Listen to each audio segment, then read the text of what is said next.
Have you ever wondered how to succeed as an immigrant? In a world where opportunities beckon from every corner, migration, economic or family migration, have become the defining narratives of our time. Come with us in this first of two videos as Ebere shares how she navigated challenges and achieved success in new environments. Speaking about new environments, it could just be you moving from one part of a country to another. And you may notice that the culture in the new part is sharply different or mildly different to where you came from.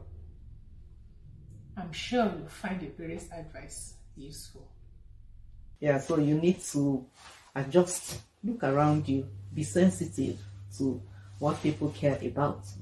Hello and welcome to Blossom with Busola today, and you are blossoming with Busola and my dear friend Ebere, who I can say is almost always here.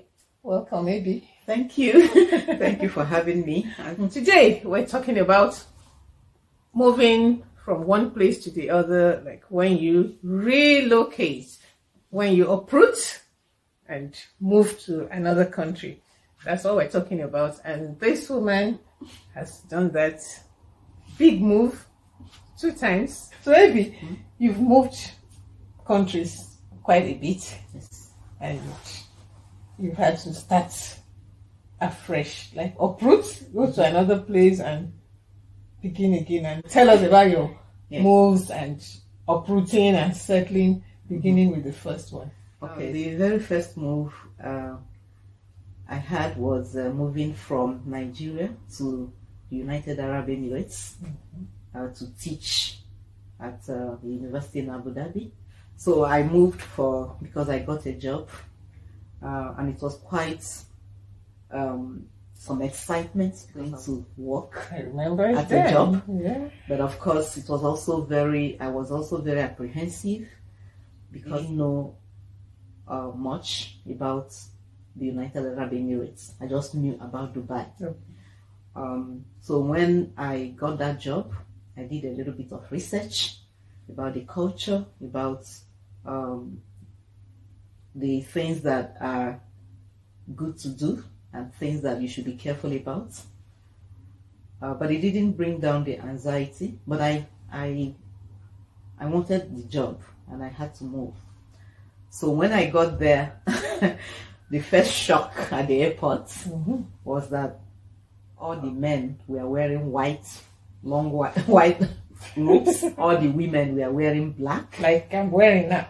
It's not like you're wearing, because I could see your arms, I could see your neck and the jewelry. There's everywhere was covered.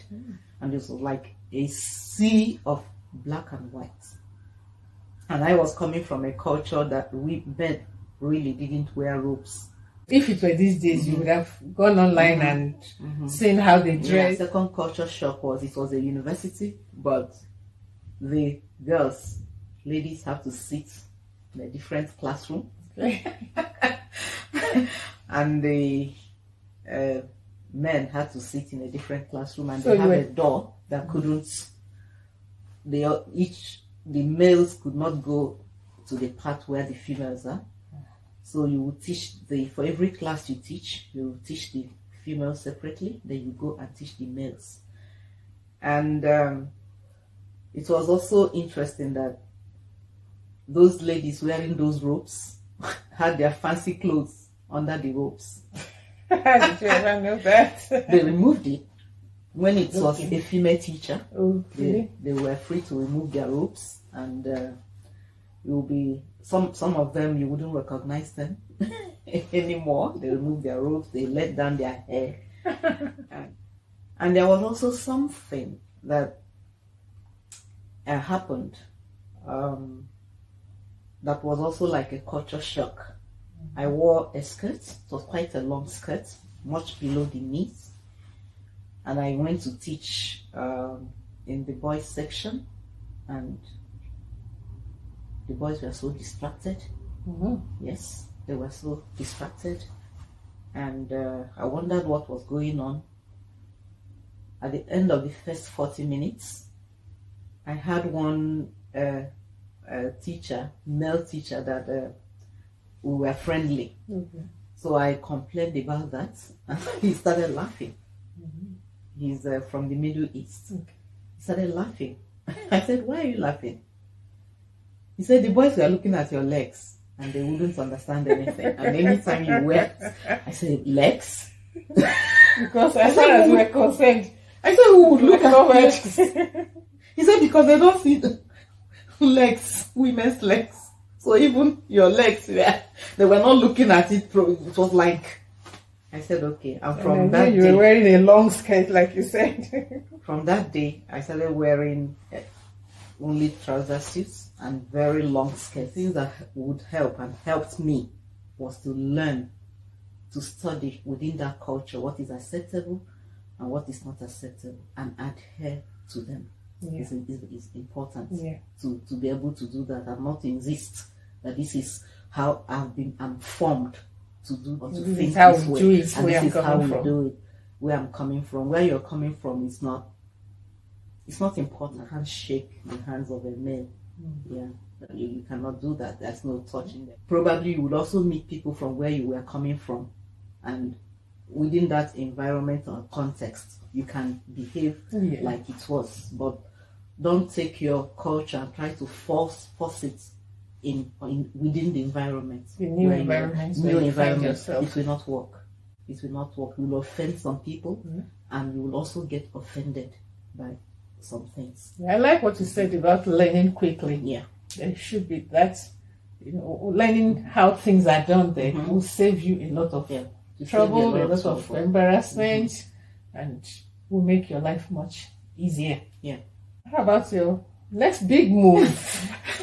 One thing I forgot to mention is about the weather. Yeah, when I moved from Nigeria, you would think that Nigeria was warm, but there it was hot, and you learn not to come out in that sun. You don't have to. I remember what you told me then. That when the Bible says the sun shall not smite you by day nor the moon by night, that you understood it when you got to the UAE, that the sun could indeed smite. Yes, I understood that it was a very, very big deliverance, a promise that God made, that it's like a huge faith. When it says that the Lord will make waters to flow through the desert. I saw desert. Yes, that's true.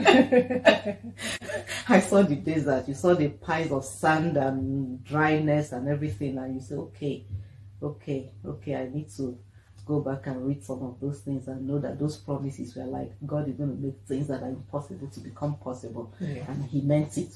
I give it to the UAE people. They did a lot of I'll say it from the time that I came to visit you then. A lot of good work. I remember that garden that we went to in Alain. What's the name of that garden? Alain Garden. Alain Garden. Yeah. Wow. We did quite some. The flowers there.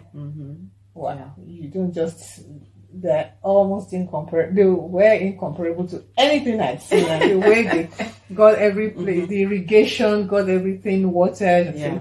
Wow. Yeah, so you need to adjust, look around you, be sensitive to what people care about and what people do. Thank you. You're welcome. If you liked this, why don't you share with some other persons? And click like too. If you have any comments about things you've learned when you've moved, adjustments you've made when you've moved, feel free, drop them in the description. Feel free, drop them in the comment section, and thank you again for being here today. And please subscribe. There are so many videos that will actually give you good tips about different aspects of life. So if you haven't subscribed to this channel, please do. Thank you for that. Thank you for joining us on this journey as Ebere shared her personal story of economic migration. Stay tuned for part 2, where we'll dig into her next big move, revealing the complexities of migration driven by family ties.